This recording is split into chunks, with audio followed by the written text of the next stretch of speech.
Let's do the factoring method known as the difference of two squares.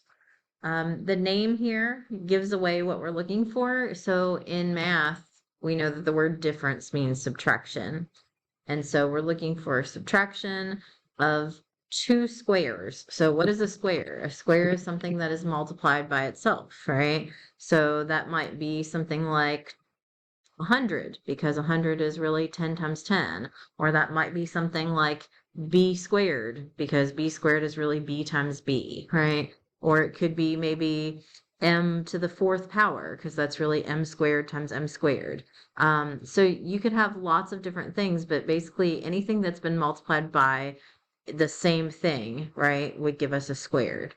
So we are looking for a difference of two squares. So that means that if you see a sum of two squares, that does not factor, right? So like this first one, we've got x squared minus 9, right? So I have a difference, there's subtraction. And then I can see that this is a square because that's really from x times x, right? And I can see that this is a square because 3 times 3 would give me 9. So that is a difference of squares. But if I had seen something like x squared plus 9, that doesn't factor, right?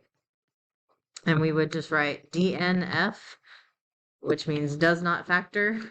Or you might write prime, which is the same thing. If you say something's prime, we're saying it doesn't factor.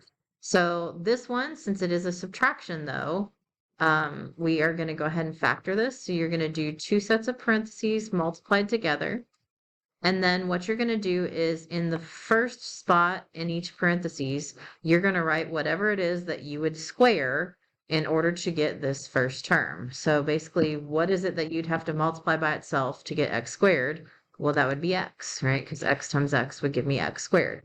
And then what's going to go in the last two spots on each parentheses is the same thing for the last term. What would you have to multiply by itself, or what would you square in order to get 9? In this case, 3 times 3 would give me 9, right? And then every single time that you factor a difference of squares, one of these parentheses needs to have a plus sign in the middle and the other needs to have a minus. And it actually doesn't matter which is which. If you want to make the second one a plus and the first one a minus, that's just as correct, right? But they can't be both plus and they can't be both minus. You have to have one of each every single time. And that's it. It's probably one of the simplest factoring methods there is because it's done the same way every time.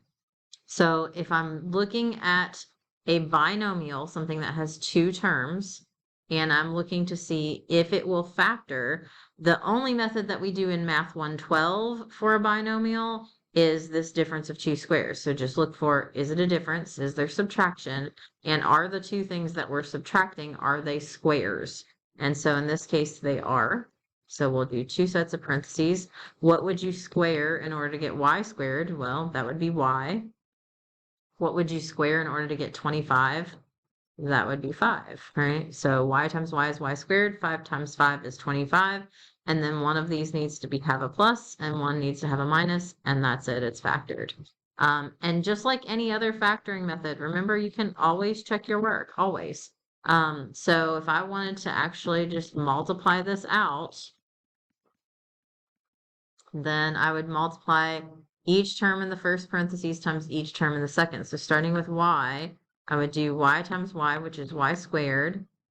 Y times negative 5 would be negative 5y. And then I'll do 5 times everything in the second parentheses. 5 times y is positive 5y. And 5 times negative 5 is negative 25. And then what happens is when you combine your like terms, negative 5y plus 5y is just 0. So it just cancels and leaves you with y squared minus 25. So why does this work? It works because it does. It works because as long as one is a plus and one is a minus, those middle terms will always cancel. So if I look at this last one, is this a difference? Yes, it is because it's subtraction.